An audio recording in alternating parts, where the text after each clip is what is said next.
పక్కనే ఉన్నా అన్నా, వచ్చేస్తున్నా. ఇక్కడే ఆపండి. హాయ్ అన్నా, ఎంతైందన్నా? 300 మేడం. 300? బుక్ చేసినప్పుడు 220గా చూపించింది. ట్రాఫిక్ లో వెయిట్ చేసాం కదండి, చార్జెస్ ఈ మధ్య ఇలా కూడా దోచుకుంటున్నారా? ఓకే అయిపోయింది చూడండి. ఏంటి క్యాబ్ తో డిస్కషన్? ట్రాఫిక్ లో వెయిట్ చేసినందుకు కూడా ఎక్స్ట్రా ఛార్జ్ చేశాడు. అదా, మార్కెట్ లోకి క్యాబీ అని కొత్త యాప్ వచ్చింది, అది డౌన్లోడ్ చేసుకో. బుక్ చేసినప్పుడు ఎంత అమౌంట్ చూపించిందో డ్రాప్ లొకేషన్ కూడా అదే అమౌంట్ చూపిస్తుంది, ఎంత ట్రాఫిక్ ఉన్నా సరే. కలిసి వెళ్దాం, క్యాబీతో ఉందాం. Thanks to Cabbie services. Any time on time. Thanks to Cabbie services. Download now. Visakha Bheemunipatnam TDP party కార్యాలయంలో విద్యా వ్యవస్థను నాశనం చేస్తూ పల్లెలకు ప్రభుత్వ విద్యను దూరం చేసే ఆలోచనతో గత జగన్ రెడ్డి ప్రభుత్వం తీసుకువచ్చిన జీవో నెంబర్ 170ను రద్దు చేసి ఆదుకోవాలని రాష్ట్ర విద్యాశాఖ మంత్రి నారా లోకేష్ కి టీడీపీ రాష్ట్ర కార్యదర్శి గంటా నూకరాజు విజ్ఞప్తి చేశారు. ఎటువంటి మౌలిక సదుపాయాలు లేని, రవాణా సదుపాయాలు లేని గ్రామాల్లో పిల్లలు కూడా ఉన్నత విద్యను అవలంబించాలన్న లక్ష్యంతో ప్రతి పల్లెకు కూడా ప్రాథమిక పాఠశాలను గత ప్రభుత్వాలు ఏర్పాటు చేశాయని గంటా నూకరాజు అన్నారు.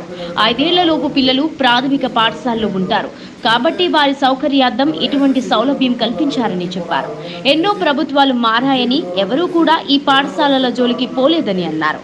కానీ గత సైకో ప్రభుత్వంలో పల్లెల ప్రజలు విద్యకు దూరంగా ఉండాలని అనుకున్నారో, వారు చదువుకుంటే పాలకులకు ఎక్కడ ఇబ్బందులు వస్తాయని భావించారో తెలియదు కానీ తెర మీదకు జీవో 70ను తీసుకుని వచ్చారని అన్నారు.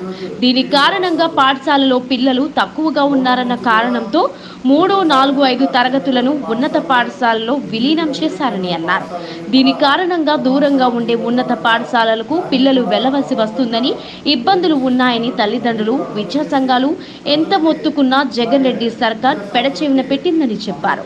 పేద ధనిక అని తేడా లేకుండా ఎంతో మందికి ఆదర్శ పాఠశాలలుగా నిలిచాయని చెప్పారు.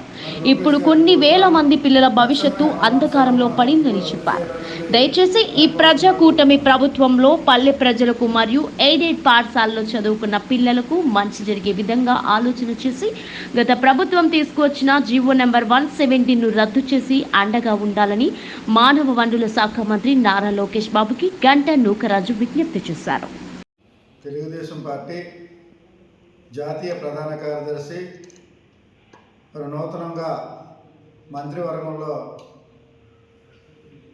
మానవ వనరుల శాఖ మంత్రిగా, ఐటీ శాఖ మంత్రిగా అనేక పదవులు అనుభవించినటువంటి నారా లోకేష్కి విజ్ఞప్తి చేస్తూ మరి విద్యా వ్యవస్థని గాడిలో పెట్టవలసిందిగా మీకు సవినయంగా కోరుతున్నాను. ఎందుకంటే 1, 2, 3 తరగతులన్నీ కూడా పట్టణ ప్రాంతాల్లో, పల్లెటూరులో ఉన్నటువంటి పిల్లలు చదువుకునే విధంగా ఆ రోజు మన తెలుగుదేశం పార్టీ హయాంలో చేస్తే మరి వైఎస్ఆర్సీపీ ప్రభుత్వంలో ఇవన్నీ కూడా విలీనం చేసి విద్యకు దూరం చేసి పిల్లల భవిష్యత్తు ఆడుకున్నటువంటి మరి ఆ పరిపాలకులకి బుద్ధి చెప్పే విధంగా మళ్ళీ కూడా 1, 2, 3 తరగతులు అలాగే ఉంచి మరి పట్టణ పేదలు అలాగే పల్లెల పేదలకు కూడా న్యాయం చేయాలనేసి కోరుతున్నాను. అలాగే ఏదైతే ఈరోజు ఎయిడెడ్ పాఠశాలలో పూర్వం నుంచి కూడా ఎంతో చారిత్రక చెందినటువంటి పాఠశాలలు, విద్యకు వెన్నుబెట్టినటువంటి పాఠశాలన్నీ కూడా 117 జీవో ద్వారాగా దాన్ని కూడా బలవంతంగా విలీనం చేసుకున్నారు. అవన్నీ కూడా రద్దు చేసి ప్రజలకి అలాగే విద్యా సంస్థలకి అందరికి కూడా న్యాయం చేయాలనేది మరి తెలుగుదేశం పార్టీ స్టేట్ సెక్రటరీగా మరి లోకేష్ గారిని కోరుతున్నాను. తక్షణమే 117 జీవో రద్దు చేయాలనేది వినయపూర్వకంగా కోరుతున్నాను.